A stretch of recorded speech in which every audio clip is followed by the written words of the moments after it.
Salut les gars, c'est El Presidente, j'espère que vous allez bien.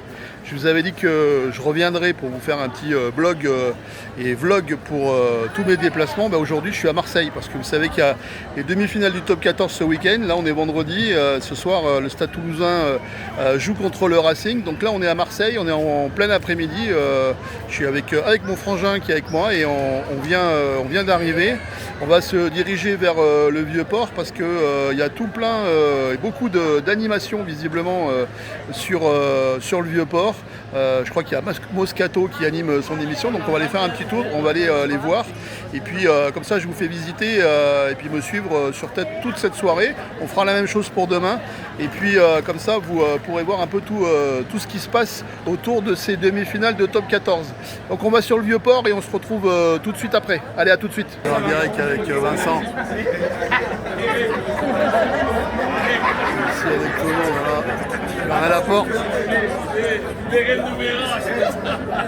Ils sont tous chauds, il fait chaud de toute façon ici en direct. Alors, on a aussi Eric Dimeco qu'on a au fond là-bas. Et ici, je ne sais pas si on va pouvoir leur parler du LCG. Franchement, je suis pas sûr. La deuxième édition du journal spécial demi-finale du top 14. Toutes les raisons pour lesquelles il ne faut pas rater ce beau week-end de rugby. Depuis 16h55, la première question du Kick-End.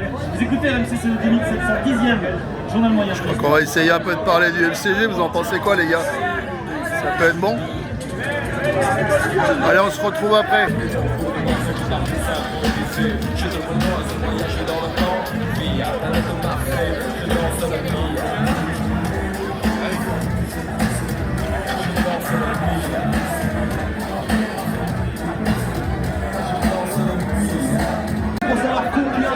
Et les gars, il y a énormément de monde ici là sur le village.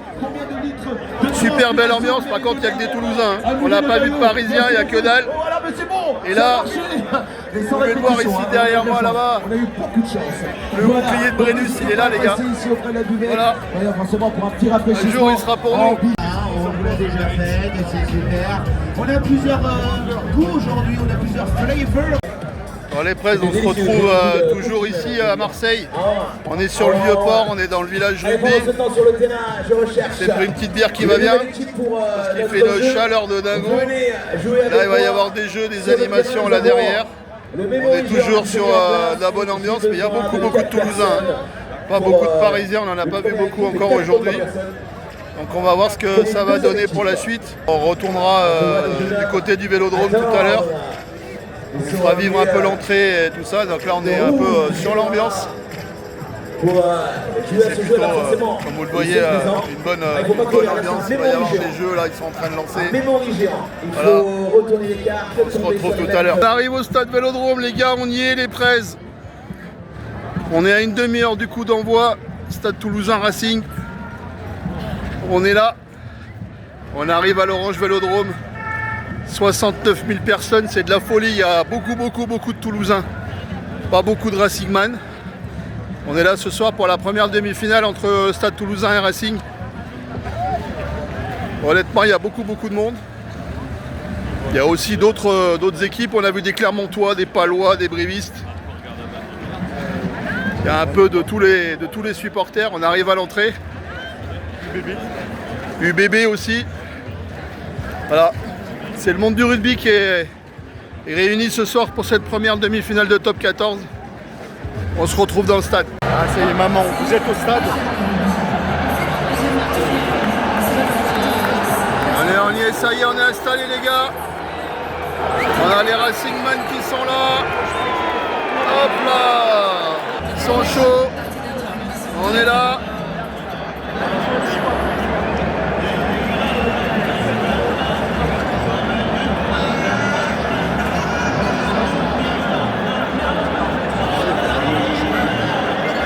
Toulousain de l'autre côté là-bas. Hop là.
match. Hein.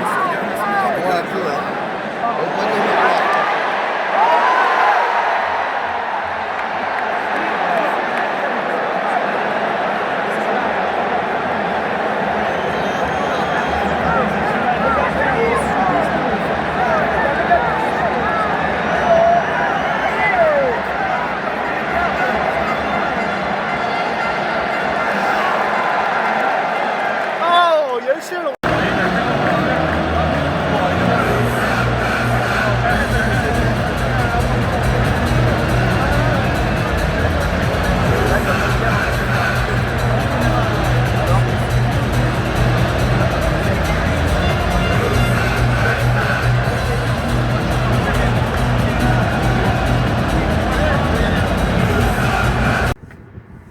Les Prez, on a vécu un match hier soir, c'était un truc de fou. Et le Stade Toulousain a complètement éclaté l'équipe du Racing, 71-17, il n'y a pas eu de match. Hein. Dès le début du match, les Toulousains ont marqué un essai, ils ont enchaîné. Bref, à un moment donné, c'était presque un point à la minute. Donc au niveau sportif, pas beaucoup d'intérêt pour la rencontre. C'était compliqué, les Racingmen ont tout de suite compris que ça allait être difficile. On a eu un Antoine Dupont qui est revenu pas à son meilleur niveau, mais quasiment, qui a fait un gros match. Jack Willis aussi a été impressionnant, mais à fou. Derrière, ça va très vite. Lebel, voilà, Calvin Gourde quand il est rentré aussi. Et puis notre Ange Capozzo aussi, qui est rentré en fin de match et qui a marqué un joli essai sur les appuis comme il sait le faire. Donc gros match hier soir pour cette première demi-finale. Grosse ambiance dans le stade aussi. Il y avait énormément de Toulousains et très peu de Parisiens. C'est vrai que Toulouse-Marseille, Paris-Marseille, c'est un petit peu plus loin. Je pense que ce soir, pour la deuxième demi-finale, on aura beaucoup de Montpelliérains aussi, avec peu de Parisiens. On va voir ce que ça va donner sur l'ambiance. Mais en tout cas, pour une première demi-finale, ça a été très impressionnant au niveau de l'ambiance. Le stade Vélodrome était plein. 66 000 personnes ont été annoncées hier soir pour cette première demi-finale. Ça sera sans doute la même chose ce soir. On va se refaire un petit tour dans Marseille. Je vous referai quelques petites vidéos de préparation à ce match pour les supporters. Voilà, donc on va voir ce que ça va donner ce soir. Et puis on se retrouve tout au long de la journée. À tout de suite.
Les Prez, on a vécu une super deuxième demi-finale hier soir au stade Vélodrome entre le Stade Français et Montpellier. Une jolie victoire de Montpellier 25-15.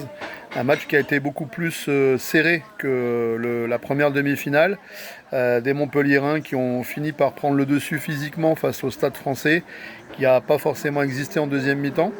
Une seule action, l'action du match à la 66e minute, je vais arriver à le dire, lorsque Joe Marchand a quasiment rentré dans l'en-but et que Donovan Taoufé-Fenua a sauvé son équipe en se mettant sous le ballon selon l'arbitre. C'est ce qu'on voit un peu à la vidéo effectivement. Joe Marchand récupère le ballon et réussi ensuite à entrer dans l'embut, mais c'est Donovan Tao qui sauve son équipe et qui finalement permet aux Montpellierins de terminer cette rencontre devant en finissant beaucoup plus fort physiquement, notamment en prenant le dessus en mêlée. Donc une deuxième demi-finale beaucoup plus serrée, beaucoup plus intéressante quand on est dans les tribunes, parce que lorsqu'on voit un premier match avec un score de 71-17, alors on voit du rugby, et c'est vrai que quand on n'est pas supporter ni d'une équipe ni de l'autre, ce qui était mon cas, eh bien c'est vrai que c'est pas forcément le plus intéressant, mais si on a vu du beau rugby, une équipe de Toulouse qui sera favorite la semaine prochaine au Stade de France pour cette finale face à Montpellier. Je pense que les Montpelliérains risquent d'avoir du mal physiquement, et eux qui ont joué un match de barrage déjà la semaine dernière pour se qualifier. Je dis des bêtises, on va couper parce qu'ils n'ont pas joué de match de barrage, mais ils ont joué une demi-finale directe puisqu'ils ont terminé deuxième. Donc les Montpellierins qui seront pas favoris. Pourquoi? Parce que le Stade Toulousain, c'est une belle puissance, et puis c'est énormément de joueurs. Ils peuvent aligner 2 à 3 équipes facilement de même niveau. Donc on risque de voir une finale avec des Toulousains favoris, des Montpellierins qui vont certainement et bien évidemment jouer leur va-tout sur cette finale. Une finale, ça se joue et ça se gagne, comme on dit. On verra ce que ça va donner la semaine dernière. En résumé, on a passé un super week-end, franchement, des demi-finales au top, une ambiance au top à Marseille, avec beaucoup d'ambiance, beaucoup de supporters venus de toute la France. On a vu des Rochelais, on a vu des Clermontois, on a vu des Vannetais, on a vu des Toulonnais, et il y avait évidemment des Grenoblois, puisqu'on était là avec mon frangin présent. Je sais que le FCG avait l'équipe formation aussi, donc toute la formation et les jeunes, les U15, U16, U18 qui étaient présents aussi samedi soir pour la deuxième demi-finale. Là, il y avait pas mal de supporters, une belle ambiance au stade Vélodrome. C'est toujours impeccable de pouvoir se déplacé sur ce stade avec une grosse ambiance. Et puis autour aussi, c'était festif. Sur le Vieux-Port aussi, avec pas mal d'ambiance. RMC qui était présent, Moscato, Bernard Laporte. Voilà, on les a vus, Cédric Aimant, Cédric Dimeco, toute l'équipe du Moscato Show était présent. Et puis il y avait pas mal d'animations aussi. Donc un bon week-end. C'était une première pour moi de me retrouver comme ça sur des demi-finales. Je pense que on le refera l'année prochaine et puis les années suivantes. L'année prochaine, c'était à Barcelone. Voilà, j'espère que ce petit vlog, ce partage en tout cas de mon week-end ici à Marseille, ça vous aura plu. On essaiera d'en refaire régulièrement. La prochaine fois, ça sera pour le FCG lors des prochains déplacements. Je compte sur vous. En tout cas, n'hésitez pas à me dire si si ça vous a plu, et puis si vous avez envie de voir d'autres choses sur la chaîne. C'était El Presidente. Les gars, les Prez, je vous donne rendez-vous dès le début du championnat le 29 août. On continuera sur les réseaux à parler de Pro D2, à suivre le FCG, et puis on se fera des petits vlogs et des petits événements comme ça régulièrement lors de mes déplacements pour suivre le FCG. Voilà, à très bientôt, et puis soyez sages et prenez soin de vous. Ciao.